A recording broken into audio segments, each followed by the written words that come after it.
ځان په ورځ کې څو ځله دموه چې بیمار شي ځان په خپله دموه واه چې بیمار شي ځان په خپله دموه او دلګان چې دم درود دپاره راشي دلګان چې دم درود دپاره راشي پټ پټ سپکې سپورې لوله او دموه پټ پټ سپکې سپورې لوله او دموه ډېر خدا بیا چې نه وینم جړېږم چې وینم زیړېږم پالي زر شه لاس مې ګوره پالي زر شه لاس مې ګوره چې تر کومې به کړېږم سړی ځوان شي بیا زړېږي زه ځوانېږم چې زړېږم زه مجبور زخمي مارغه یم زه مجبور زخمي مارغه یم په کوڅه کې یې پړلېږم بسم الله الرحمن الرحیم د مشال ټي وي ټولو قدرمنو کتونکو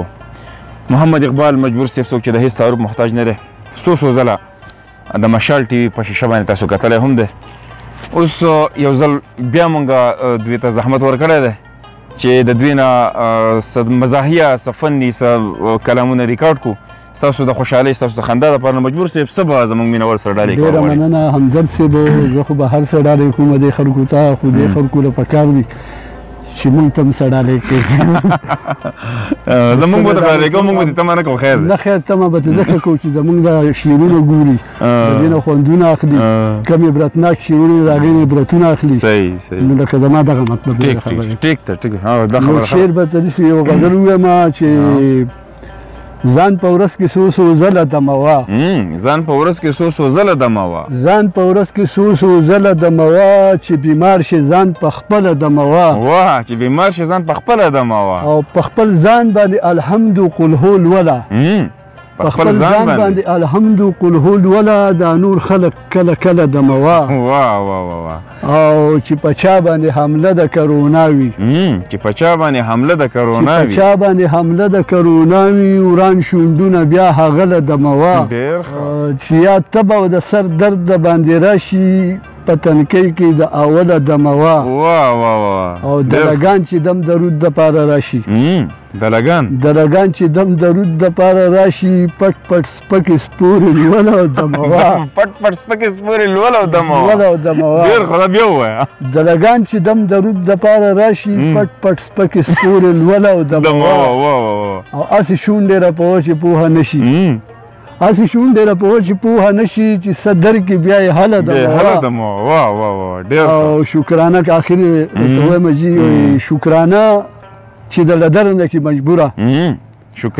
شکرانه چې د لدرنه کې مجبوره او په کنځلو هغه ډله دموه په کنځلو یې دموه ډېر ښه ډېره نه شکرانه چې د لدرنه کې مجبوره په کنځلو هغه ډله دموه ډېره نه ډېر ښه دا بل یو غزل دی هغه رومان کې به ووایو ارشاد وایي سوځم چې زمانه سترګې مړې راټولوي سوځم چې زمانه سترګې مړې راټولوي او خدای دې لیونۍ که چې چیرړې راټولوي او چې لږ صفت دې وکړمه نو خپل ځان د نه ورک شي چې لږ صفت دې وکړمه نو خپل ځان د نه ورک شي لږ صفت دې وکړمه نو خپل ځان د نه ورک شي بیا سم د رقیبانو قافلې راټولوي او زمونږ د کلي دویم شعر دی جي زمونږ د کلي خلکو ته سپین مخ په ډاګه ګرځي زمونږ د کلي خلکو ته سپین مخ په ډاګه ګرځي او په ما پسې د فقې مسلې راټولوي ډېر خدا بیا ووایه ډېره زمونږ د کلي خلکو ته سپین مخ په ډاګه ګرځي او په ما پسې د فقې مسلې راټولوي نو زمانه څه پرده کې زه دې پېژنم کمبختې زمانه څه پرده کې زه دې پېژنم کمبختې په ځان پسې پلو دې د بورقې راټولوي او ښکارېږي چې ته یې د رقیبانو په ولقه کې کاریږي چې ته یې د رقیبانو په ولقه کې ورو د چا په لم سره نختې راټولوي او ته دومره لیونۍ